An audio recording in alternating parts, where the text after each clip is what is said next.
Good morning and welcome, Brian. I'm super excited to have you on board.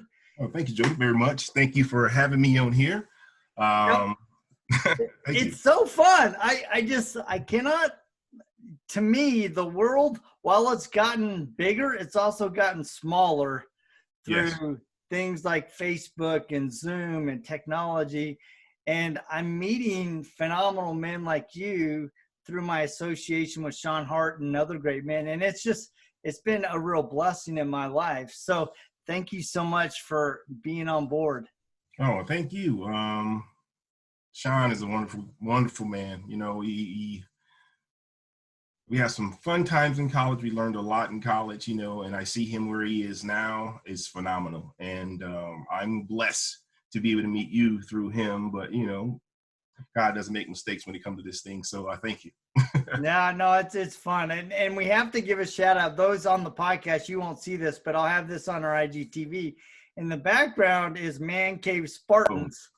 So we got to give a shout out to the Spartans. Our Spartan dogs, yes, the Spartan dog community, our brothers, yes.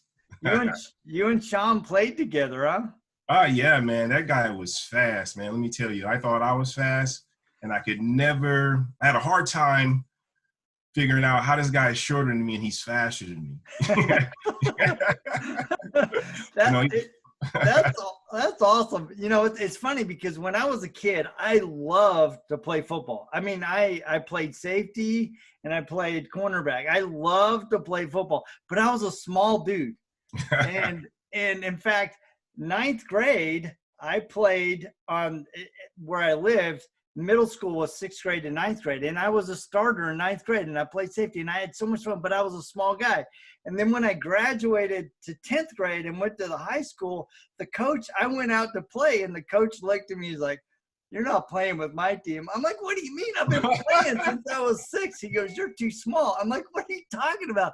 He goes, "The boys are going to crush you." I go, No, I want to play." He goes, "No, you can't make 110 pounds, and that's my weight limit." And I'm like, because I was 4'8" and like 85 pounds, 90 pounds, but I was so hungry to play, but the coach wouldn't let me play. So, and where that coach at? Tell him he missed out on a superstar, bro. Dude, I'm telling you, I'm like, dude, I got the heart. You just gotta put me, I might get hit and laid out for a while, but you know what? I didn't care. I just wanted to play football. So you got it in here. You can play it anywhere.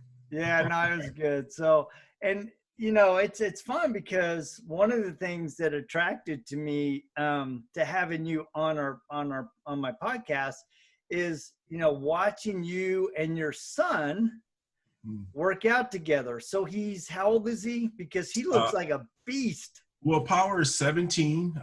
He'll be a senior this year, and he comes and trains with me. And we get him prepared for the next year. And he's kind of ahead of the curve there, just passing on the experiences, passing on the things I've learned, passing on some wisdom from the mistakes I made. And it seems to just all kind of line up real well. He's a, phenomenal young man, loves the Lord just like I do. And it's fun to watch because I look at it in this sense. My biological father wasn't there, so I didn't have the guidelines and the dots pointed out for me to take those steps.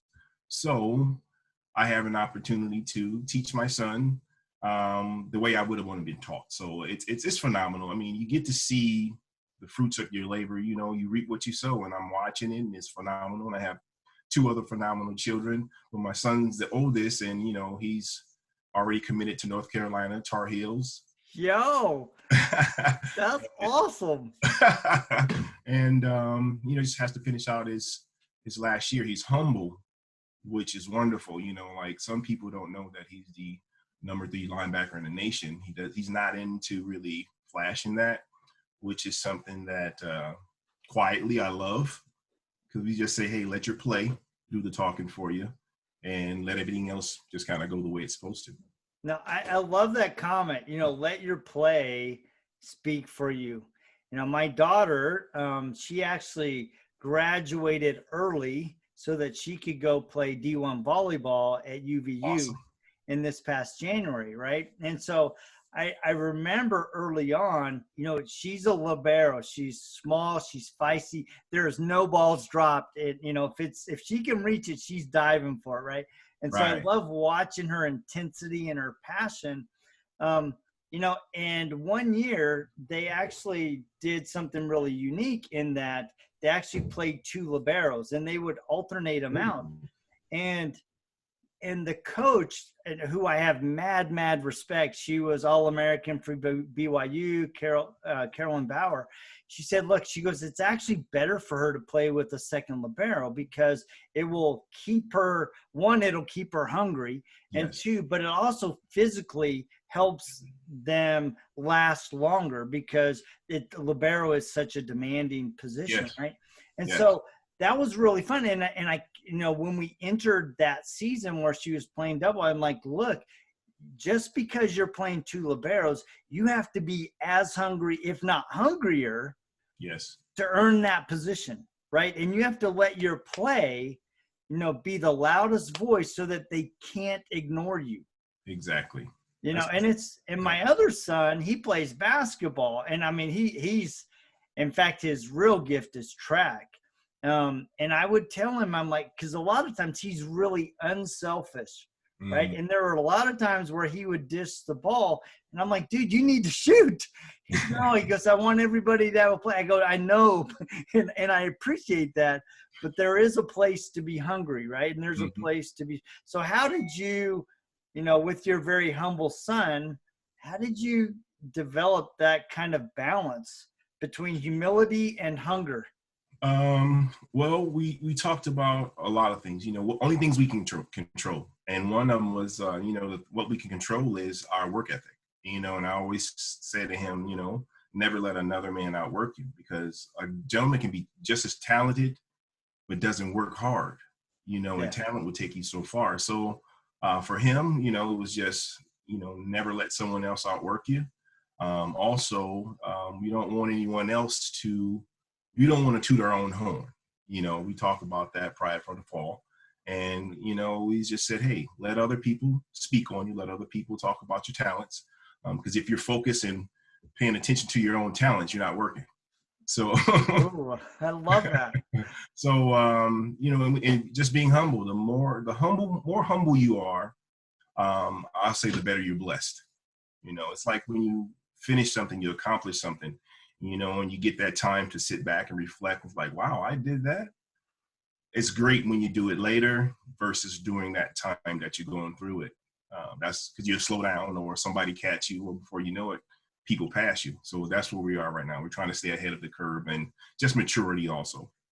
Yeah, I can see, you know, from your videos together that there is a very good, solid work ethic, not only in him, but also in you. And you're helping him develop that. And I think that's one of the challenges that a lot of youth struggle to learn is, you know, developing that kind of work ethic that takes them to their dreams. Because I think a lot of times they don't connect the dots that if I do X and Y, it will eventually bring you Z. Right. Right. And so they want to leapfrog to the success without putting in the Yes. foundation, build the building blocks. And what I found is that if you skip a step, you inevitably have to go revisit the steps you tried to skip. Yes, you're absolutely right. You're absolutely right. You know, everything is putting one foot forward. And I think the biggest thing is, how do we close those gaps for those young men that don't know how to do that? You know, and for me, it's always been lead by example first. You know, I've always been the one that, let me show you first. That way, if you see me do it, you can say, well, coach did it. Yeah. Or, you know, I'm not asking you to do something that I wouldn't do myself. Like even in my trainings, I stay in enough shape to be able to demonstrate, you know, so, so I'm still able to demonstrate, and the passion behind it. And once anyone see that you believe in them, you have passion, you're showing them how to do it, it takes all the guesswork out. It takes all the the inevitable fear, I guess, Yeah. of what they have to accomplish, and most of us are fearful of something we don't know about if we just look at it, Yeah. and athletes and students are a little bit, they're terrified because they don't want to make a mistake. They don't want to be embarrassed. But the thing is, you have to make mistakes. If you don't make mistakes, you can't learn. Yeah. And that's something I talk to my son about. It's like, I'm just going to be truthful with you. There's things that are going to kind of make you a little afraid. But, when you think about the word fear itself, it's F.E.A.R, right? But it's false evidence appearing real. That's exactly what it is. It's what you perceive. If you say you can't do it, guess what? I can't force you to do it. But if you say you can do it, guess what? Let's achieve it. Yeah. So no, that's kind of what we do. It's the mental aspect of it. The physical aspect of it, you put the work in, your body changes. But it's the mental toughness is the most damaging for young men, that they look like grown men, but upstairs, they still kind of connect those dots. Yeah, connecting those dots can be a real challenge for young men, especially if they don't have a mentor or a dad or a coach or somebody really active to show them, look, this is what a good man looks like. Mm-hmm. This is what a life founded on solid work ethic and solid principles and a strong faith in God will bring you ultimate peace and happiness as you're walking through life. And you know what? Yes, you may not achieve every single goal. You may falter, you might fail, but I don't believe you ever fail. You're always, as long as you're failing forward, like you're going, you know what? Yes, I'm learning something out of this process. Exactly. And if I'm embracing the process, that is what is most important. And, I think one of the things that even I've struggled with in my own life is like, gosh, things aren't happening fast enough. And really struggling with that patience side of the process. Yes. And going, just hang in there a little bit longer, because a lot of times we fail. I mean, literally fail because we quit too soon. Mm-hmm. We're on the edge of greatness, but we stop because it's either taken too long, self-doubt enters in. And if you're a young man, it's easy for that self-doubt to creep in. Yes. And you're absolutely right. The self-doubt, that's something that it's funny you say that. Me and my son talked about. Once you open that door for self-doubt, let me tell you, it is hard to close it. It is hard to close it, because once you do that and you believe that, and it creeps up every once in a while when things get tough. But you're absolutely right. We could stop too early, or we try to push too fast, and the honest thing is, the hardest thing to do is be still in the middle of a storm. That's to be still in the middle of a storm. Let's talk about that. What do you mean by that? Because that is deep. Well, think about it. In chaos, everyone's running around frantic and, running to each other, it's chaotic. But if you're the person that stands still when everyone else is running, you see the clarity. There's a door that's open, but no one sees it because everyone's panicking. And just I'll use a football analogy. In football, you're going to have that time that you have something that's mentally tough, physically tough, emotionally tough. Now, do you get angry? Do you stop, like you say, stop? Do you get mad and push through it? Or do you give yourself that time to see exactly what's happening? Once you remove that emotional side, it's clarity, it's peace. That's what I mean. Yeah, I keep, as soon as you said that, I was reminded of an experience I had with my own dad. We were probably about 14 and Hurricane Freddie came through. And we actually were driving from Washington, D.C. back to Pascagoula, Mississippi. And the winds of the front end of the storm were so violent and so strong that we actually had to pull off an exit in our 66 VW bus and park it in between two semis so that we wouldn't literally get blown over. Wow. And yes. so the entire night, we're hunkered down in this VW bus, and the winds are howling, and we're trying to sleep. And I mean, it's literally shaking, and we're between these two semis. And Mom's like, I wonder if the semis are going to topple over on us. And then then the eye of the storm came, the calm, and we finished our trip. And when we pulled up to our house, there were 16 out of 20 trees in our yard that were down. Wow. 4 of them were on my house. Wow. And I could literally walk from the front yard on a tree completely to the backyard, going over the roof of the house and to the backyard without touching the ground. Wow. And I'll never forget, because my dad, when we got out, my dad looked at it, and I'm a kid. I'm like, wow, this is cool. It's crazy, but cool. Right. And my dad just goes, you know what? Yeah, this is something we can solve. It's just going to take a little bit of work. Mm. And I love that he said that, right? It wasn't panic. It wasn't chaos. Yes. He literally stood back, folded his arms, and said, yeah, this can be solved, but it's going to take some work. Think about it. That's how did you feel as a kid when your dad said that? I mean, you didn't feel like, oh man, it's going to be bad. It's going to be this. It's going to be that. You're just like, okay. Right. We're going to solve it. Right. It's right. Crazy. I got 4 trees on our house and the roof's leaking, but you know what? We're going to get through it. And I love that the strength that my dad gave to our family, because he was calm in the midst of a big storm. Right. And that's what being a dad is, I guess. I mean, it's when you don't grow up with a father, you have to make a choice, and like I said, you make enough mistakes where you learn, and you look at other individuals, or you look at other men and say, okay, what quality do I like about this person? Or what quality do I like about this person? And when you're seeking and searching, it's a little difficult, because you can be attracted to the wrong things because it looks cool. But being a father now allows me to fall back on those experiences and look at the negative in those things, but also know that negativity, it gave me the right answer for the positive thing to do. So, being a father now I love it. I absolutely love it. I mean, when I'm coaching, I have, 48 sons, or depending on how big the team is. But the same way I teach my sons, the same way I teach other young men. You're going to go through these things and ups and downs, ins and outs, and everyone want to rush to be an adult faster because they see the benefits of what may happen if you do have those things.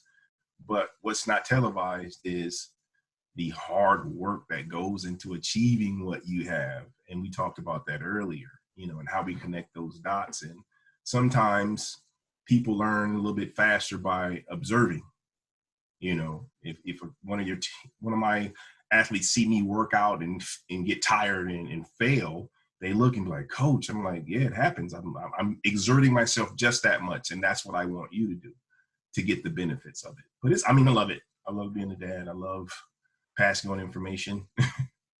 So I want to make sure we don't miss something there. So at the very beginning of our conversation, you actually said, you didn't have an involved biological father. So what are the things that you've purposefully tried to do as you've had your own kids? Well, look at the things that transpired when I was growing up that I didn't like. Because if you look at it, when you have your children, they're just a combination of you and the mother. And depending on if it's a boy or girl, that personality and all those traits are in that person. So I look at my children's facial expressions, especially if I'm emotional, what their face look like, because I remember those facial expressions from me. So I made sure to not do things that were not so favorable when I was young.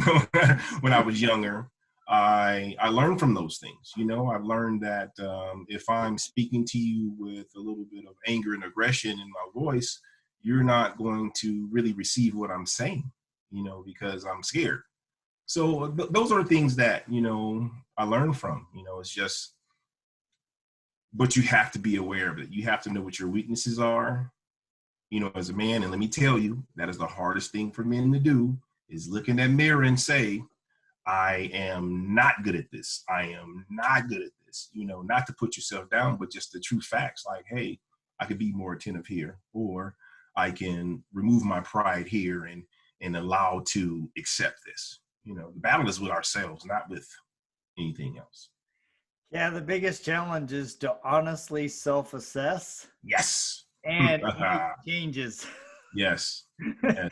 Because I think a lot of times we look at, our weaknesses, but we don't do anything about it. It's like, Right. yeah, I have a bad temper. That's just the way it is. No, you know what? Exactly. You can overcome that temper, but Yep. it's going to take concerted effort. It's going to take you being mindful of how you're responding, how you're coming across, the tone of your voice, all of those things. Because we as men, like it or not, and I'm not a big guy. I mean, I'm 5'6", but even I recognize that my very demeanor can be intimidating, right? Because I'm a D, I'm a driver, right? And I'm an influencer, right? I'm a high I, but I can be very demanding at times. And that can be intimidating, especially to a child. Yes. Yes. And what I try to mimic is whoever's in front of you is actually the mirror. Whoever's in front of you is actually what they do to you, or what they give back to you is what you're giving to them. So the reflection of them is how you treat them. So if I'm treating you with respect and you're treating me with respect, guess what? You're that reflection of me. But if I'm disrespectful, of short, or mean, guess what? I'm going to get it right back. So, I mean, it's just a situation of, we hear it, I'm going to treat you the way I want to be treated. But how you treat me is really a reflection of myself or what I'm doing. I've never thought about that. I mean, that is really, really powerful, that what you're getting back is what you're giving as a father. Exactly. If you're giving, disrespect and condescending tones, you're going to get that back. It's natural for us to put up the walls, right? And respond, put on the shield. Yeah, absolutely right. Man. So the other thing that I want to visit, because I'm really intrigued, and I always have been, by the power of names. Yes. And you actually named your son Power. I'm like, wow, where did that even come from? And because you also have unique names for your other two. So let's talk about names. Okay. Honestly, with my son Power, I kept saying to myself, like, what word means powerful? So I'm going through all these names. I go look in the dictionary. I'm like, this, governor, this. And I'm like, well, that's just what means power. I want him to just be a presence, not in what, we don't know what he's going to do. He's not born yet. It's just, what means power. And I kept saying the word, and I was like, power. I was like, Power. So he's my first son. I don't want a junior, so I'll give my middle name. And I was like, let me put it together. It's like Power Keith Echols. Wait a minute. Power Keith Echols. I'm like, that sounds good, And when I first heard one person, it was funny. I was eating dinner with a gentleman. He said, so what you going to name your son? I said, Power. And he was like, Power? Power? What do you mean, Power? You going to name your son Power? And I said, yeah. I said, would that be a problem? He said, now, if I see that on my desk, I said, but if that comes across your desk, and this is at the time where, you had applications and you had to send across your desk. But I said, if that came across your desk, you're going to look at it and you're going to just put it over to the side, or you're going to stop and hold that for a minute and be like, Power. It's either going to be, that's a nice name, or that's going to be like, wow, they named their kid Power. Either way it goes, you stopped and look at that paper a second time. So that's kind of how it came up with my son and with my daughter. I'm like, well, if you have a son named Power, I just can't have just a plain name. Because you'd be like, what? So it all came together of putting her name together. Her mother name was a Star Love. So with my daughter, I looked at it and said, well, you can't, I don't know if they have ladies that could be juniors, but I was like, well, I want her to be truthful. So it came out to be, her name is a True Love. And my last one, my little guy, Knowledge, he was a kid. All he said to me was why. And I don't know why that name came to me. I was like, well, you know what? I have power, true love, and then I have knowledge. And I didn't put it together the way people put it together now, just individually. And me walking with the Lord and loving the Lord, and I just put it together. I said, it took Jesus Christ to show me the power of true love and knowledge. And that's how it's all together. It comes together. And they are their names. My youngest, his favorite word, his favorite question is why. And I have the patience to answer it because I love answering it, so they fit. That's how they came about. Man, that just hits me in the heart. I mean, it just, because I think kids will live up to the names that we give them, right? You gave them given names of truth, power, and knowledge. But what are the names that we call our kids, both good and bad, that leave a permanent impression or almost permanent impression on their heart and their mind and their psyche? Right. And I know, we were very deliberate in naming our children. Keilani, because she was our Hawaiian souvenir, unexpected, we gave her a Hawaiian name, right? And to have her, to realize that there was a special place for her that she came from, and my son Christian, to help remind him that he needs to stand for something more than just himself and to serve other people. And, his middle name, Noel, the sound, to sing joy and praises to other people. So names have been very deliberate in our family. And when we adopted our two children, I love their given names. My daughter's given name is Cynthia, and my son's given name is Enrique. But they wanted to, I said, look, some children, when they come to new families, choose a new name. And it is up to you if you want, because I love your names. Don't please. Right. If you want to, when you come and we actually adopt, sign the adoption papers, what is the name that you would like to go by? And we gave them the freedom to choose those names. All right. And we kept their given names as their middle names. And so it's been a really powerful experience to watch them, to embrace names, to become a part of those names, but also hold on to those names that were so critically important to them in their early years. Because I did not want them to lose that. I think that's so important. So I love the power of names that you've given your children. Well, thank you. And you said something very important a minute ago. You gave them a choice. Now, if we look at it, let's look at it seriously, realistically, as a parent.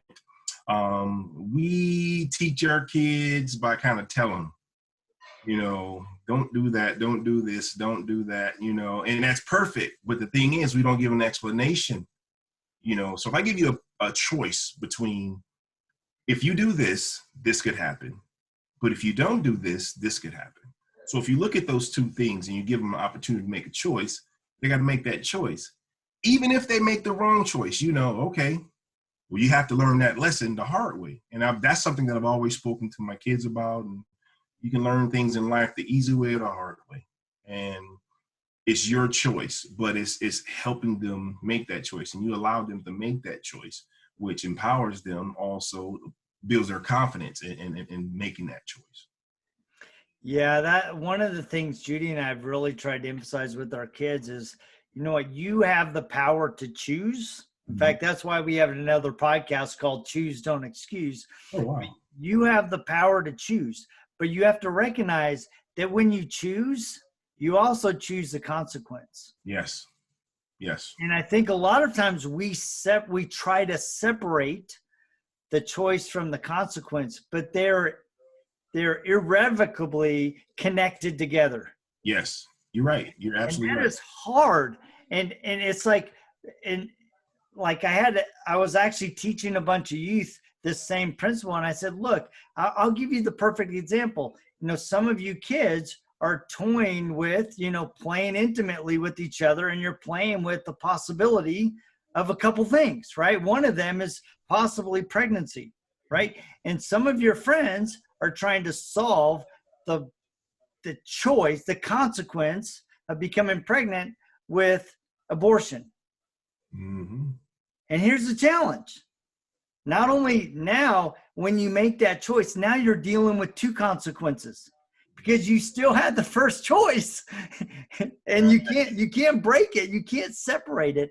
And a lot of times I think, you know, we try to compound. We compound our problems because we're trying to change the consequence of a choice. Right. I mean, if it's hot, it's hot. You know, you put your hand in the fire, it's going to get burned. You can't. Is there no gray area? There's no. Well, it just got warm enough. No, It's hot. Hot is hot. You can't bend hot. It's just, it is what it is. And I think you're absolutely right. You know, and a lot of it where we try to separate and bend it and bend around truth is that. To be honest, some parents just don't want their kids to go through it. But the thing is this, the more you protect them and don't allow them to go through what they need to learn what they need to learn, now you 40, 50 years old and you are in your 70s or struggling, and you have this ginormous kid on your hands. And it's just the facts. It's just truth. But we shouldn't shield our kids from bad consequences, especially when they make bad decisions. Yeah. You know, I think that's, but the thing that's the most important is connecting that dot, like saying, okay, these are your choices. You got to make a choice. Now, if you make this choice, do you think that'd be good for you or bad? And once they say yes to this one and no to that one, okay.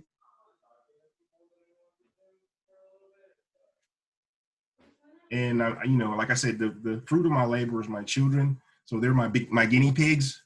and they're doing wonderful, you know. And also my students, the same thing. Is the more that we give them choices, the more confidence they become, the more attentive they become, because, you know, they're getting something that they might not get at home. I'm just being honest with you, you know, Yeah. with what's going on and what's going on with work and not working and having to provide. It takes on a different type of look for a student right now. So yeah, compliments, man. And I'll say corrective, criticism, but also teaching, choices. You have to make your own decision, because what is the one thing we want to do for our kids when they are out in the world? To be able to survive out there, to be able to take care of themselves, you know. But we can't let them become an adult and say, all right, you're on your own, go do it. And they've never made a decision before that. Yeah, you know, it's been kind of fun because I'm at that stage where my kids are slowly starting to fly, right? So Yes. my oldest is 26 and my two youngest are 18. Oh, wow. And Awesome. so, you know, people are going, you know, aren't you missing your children? I'm like, yeah, I miss them, but you know what? I raised them to fly, not to nest. Yes. And I'm waiting to watch them soar and go get those dreams. And Yeah. I actually find more joy watching them soar than if I were keeping them protected in my little nest. Yes. And I think a lot of parents, both fathers and mothers, they actually do their kids a disservice because they're constantly trying to nest them, trying to keep them protected and safe, and don't Yes. give them the tools to make choices, to dream big, and to go after them and put in the work to get it done. Yes. I'm going to ask you a question. You just said something important. They're not giving them the tools. Now, what if the parents don't have the tools? That's Yeah. So that's a question. no, and it's the right question. And that's why I asked, what did you do differently from your dad, right? Because I think a lot of men, all of a sudden they're thrown into being a father and they've never had a good father figure in their life. Right. And so they're struggling and they're like trying to figure it out. And they're like, change a diaper? What's that? You know, I never had to do that. Right. And that's part of the reason why I created this podcast, was because there are so many men that don't have a good model. And I wanted to be able to have a dialogue of, guys, when you're kid, when do how many of us men struggle with this simple but complex decision of when to talk to their kids about sex and intimacy and proper relationships, right? How do you do that if you never had that from your dad? To be totally honest with you, it was the situation of absentee. So he's not there. All right. So I had to look at the flip side. How can I be upset and be angry with someone that I know a little bit, but how can I be mad at someone that don't know what to do? That's, the prime example is when my son was 10. That's like me giving him the keys to the car and say, hey, bring the car here. And he looks at me, turns and yells. I'm like, I told you to go get that car right now. One, can't reach the pedals. Two, don't know how to drive. But now you're terrified because I've yelled these things at you because I wanted you to do something. So I can't be mad at you and upset at you for something you don't know. And I had to look at that. I can't be mad at a man that didn't know how to be a father, because you just said it. If they don't have the tools, how do we pass it on? Now, for me, I was able to look at the situation and say, man, you know what? How would I want my father to talk to me? How would I want my father to spend time with me? How would I want my father to talk to me about situations? Because there were figures in my life. And, my stepfather, man, he came in and saved the day. He came in and became that rock in my life, but also what we're talking about now. His father died when he was 18. So him teaching me, we learned together. We were growing up together, as a father. What he learned, his father taught him. And like I said, probably wasn't so favorable, but being a father now and having examples, it really taught me to basically, I'm going to give my children what I would have wanted as a child from a father. So that's where it comes from. Well, and I love the way that we've come around to that, because I think a lot of times men, especially if they haven't had a good father figure, they're like, I don't even know where to begin. And I love that you said, I'm just going to start with, how would I have liked to have been treated as a son? How can I take that same attitude and how can I become that kind of father that I would have liked? So I think that's a great starting point. I think another great starting point is there are so many like good men's group that are starting to bubble up.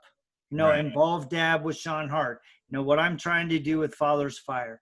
There are a lot of what I see in the community. There are a lot of things for women and children, but there's not a lot of things for men. Right. And so I think those men that have built that foundation, we have a responsibility to go, you know what? I'm here. I'm willing to help you. I'm willing to be a sounding board. And it's hard because we as men want to have all the answers. We want to be able to solve all the problems. And having the humility to go, I don't know the answer. And can I talk to Brian Echols? Can I talk to Sean Hart? Can I talk to my friend Reed Young? Can I, do I have somebody that I can come to? And I think we need to do a better job of this as men, is we need to build that relationship with each other that goes, you know what? I'm struggling here. Right. I mean, you're absolutely right. And I think the doors are open more when we as men realize these three things. We realize these three things. Every morning we get up, we fight the lust of the eyes, the lust of the flesh, and our lying tongue and pride. The biggest is pride. Once we remove those things out the way, then there's that open door process of, now let me look at myself and reflect, and let me empower myself to be a better father. Because we're going to make mistakes. We've made mistakes. I tell my son all the time, son, I made enough mistakes for that, You know, I made enough mistakes so you don't have to make these mistakes. And, you know, that's what I teach them. And what I say to myself, every day I get up, I know I got a battle with the lust of the eyes, the lust of the flesh, my pride, and my lying tongue. And I have to be conscious of what I say because my son is watching me. You know, my son texts me and says, Dad, you know, I try my best to be like you. So I look at it. Even though I'm leading, I'm getting some pressure behind me to stay on the right path, if that makes sense. No, it makes perfect sense. And, you know, I mean, I think about it all the time. Um, I think about how I want to make sure that I am living the legacy that I want to create. Yeah. A lot of men come into fatherhood with the idea that they're going to become like their broken father. Boom. But you can break the chain. You can break the cycle.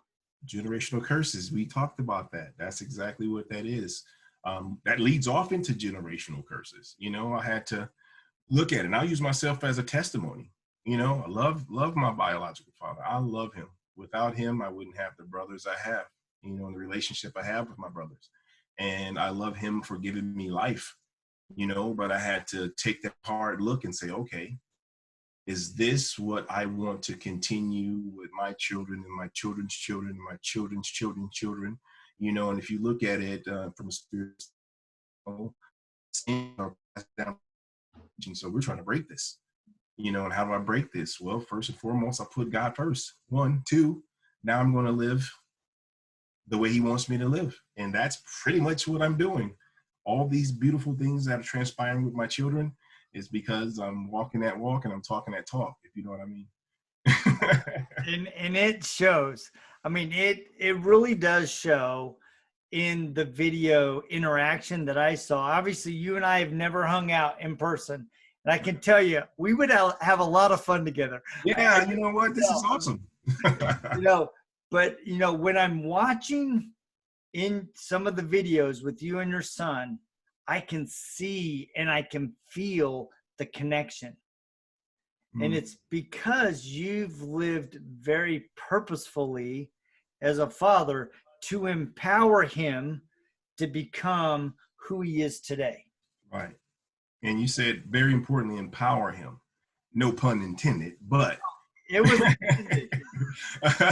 But it's his decision making. That's the whole. This is what I love about it, is that we make the decisions. In my analogy I gave him, I said, son, I said, you're about at that age where, you know, when you're a kid, you go bowling and they got the bumpers up and you just throw the ball down and it bounces around. I said, you're at that age where you're going to look up, those bumpers won't be there. I said, that's all I am. I'm a bumper right now. It's not for me to make decisions for you. I said, you passed that age. It's your decision. So right now, you know, I said, you're about to, once you go to college, the bumpers are gone. So right now it's about your decision making. You have to know that, you know, whatever you want to achieve, you can achieve. No one can stop you. The only person can stop you is you. And once you get out of order and, you know, you don't put him first, everything else falls apart.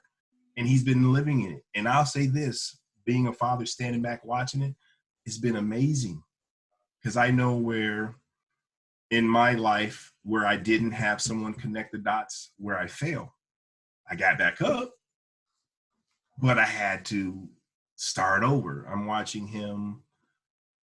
It's amazing to watch. I can just say, as a father, I'm humbled, honored that God allows me to be his father, but to also allow and let me witness something beautiful. So, I mean, and if I really say it, I'm just going to say it. I treat my children the way God treats me. That's exactly what I do. Boom, man, dude, that, and it shows.